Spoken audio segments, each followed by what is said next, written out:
Long-range missiles mula sa Amerika, ipinagagamit ni US President Joe Biden sa Ukraine kontra Russia. Ang pakikialam ng US ay magdudulot nga ba sa isang mas malaking digmaan? Ano ang magiging sagot ng Russia dito na siyang bansang may pinakamaraming nuclear warheads? Inaprubahan ni Pangulong Joe Biden nitong Nobyembre 2024 ang paggamit ng Ukraine ng mga long-range missiles laban sa mga target sa loob ng Russia. Isa itong malaking hakbang na nagpapakita ng tumitibay na ugnayan ng Estados Unidos at Ukraine sa gitna ng nagpapatuloy na tensyon sa pagitan ng Russia at ng Western countries. Ang desisyong ito ay nakikita bilang bahagi ng estratehiya upang suportahan ang depensa ng Ukraine at panatilihin ang balanse ng kapangyarihan sa rehiyon. Ngunit kasabay nito, may mga hamon at panganib na dulot ng mas agresibong taktika ng militar.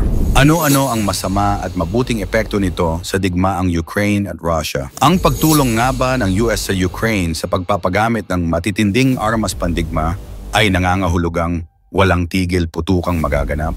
At isang hudyat ba ito sa isa pang malawak na digmaan? Yan ang ating aalamin.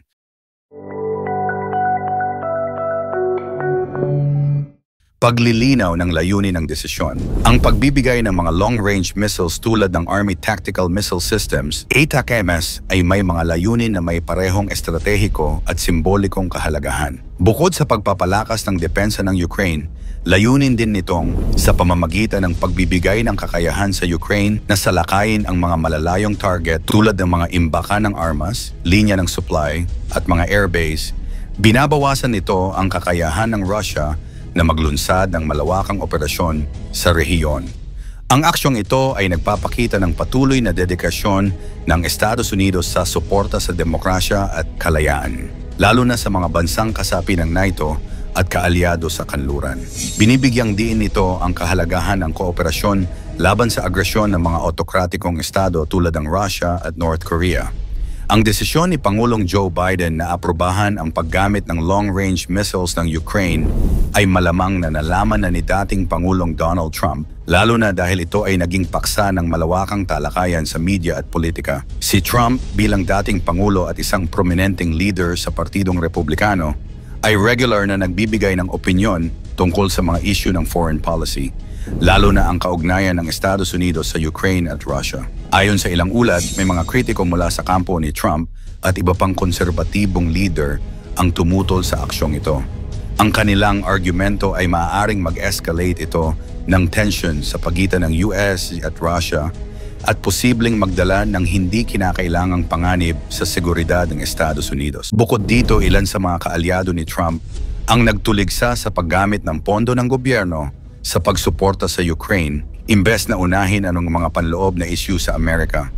Mga positibong epekto ng pag-apruba, pagpapalakas sa militar ng Ukraine. Ang ATACMS ay may saklaw na hanggang 300 kilometro na nagbibigay sa Ukraine ng bentahe upang salakayin ang mga target na labas sa kanilang abot gamit ang traditional na armas. Ito ay nakatutulong upang patibayin ang kanilang estratehikong depensa laban sa malawakang pagsalakay ng Russia.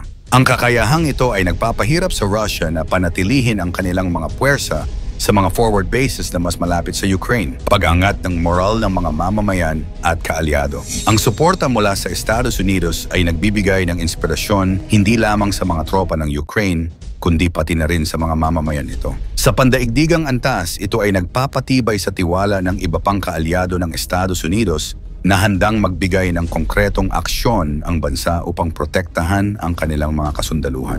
Teknolohikal na pag-angat. Sa pamamagitan ng paggamit ng mga makabagong armas tulad ng ATACMS, nagkakaroon ng mas advanced na kakayahan ang Ukraine na maaaring magbigay daan para sa mas modernisadong sistema ng depensa kahit matapos ang digmaan. Ang teknolohiyang ito ay hindi lamang nagbibigay ng bentahe sa kasalukuyang labanan, kundi pati na rin sa mas mahabang panahon ng kapayapaan at seguridad, mga negatibong epekto at mga panganib.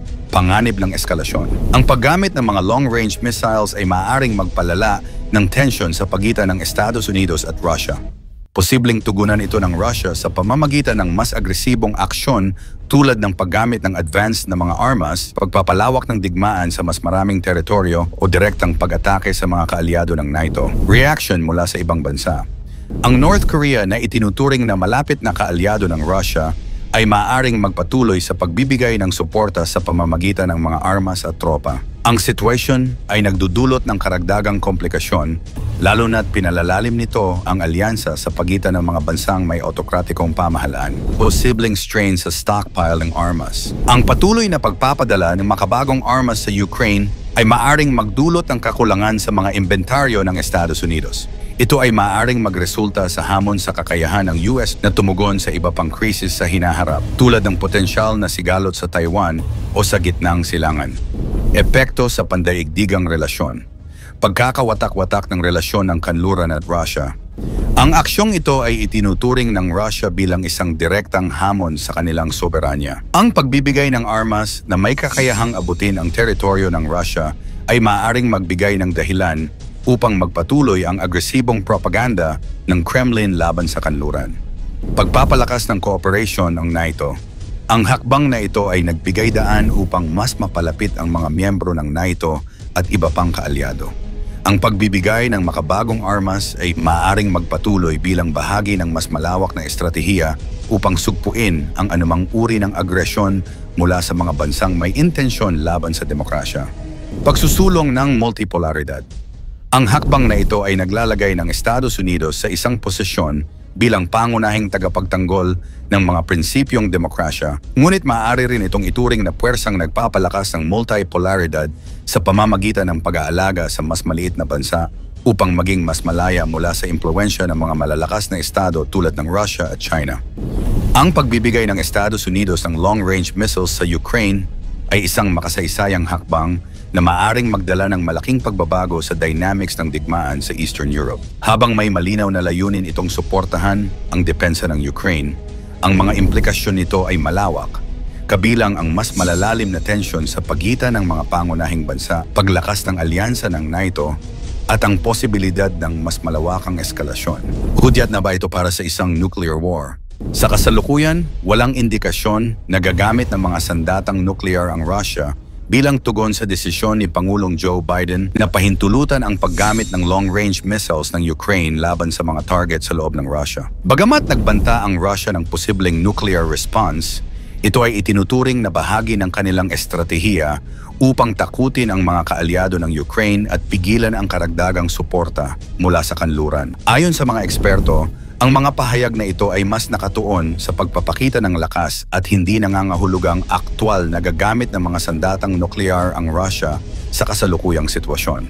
Ang tagumpay ng hakbang na ito ay nakasalalay sa balanseng paggamit ng kapangyarihan at diplomasya na dapat magsilbing gabay upang maiwasan ang mas malaki pang sakuna. Sa iyong palagay, ang desisyong ito ba ay isang makabuluhang tulong para sa depensa ng Ukraine o isa lamang itong hakbang na maaaring magdagdag ng tensyon at magpalala ng digmaan? I-komento mo naman ito sa ibaba. Huwag kalimutang i-like at i-share. Maraming salamat at God bless.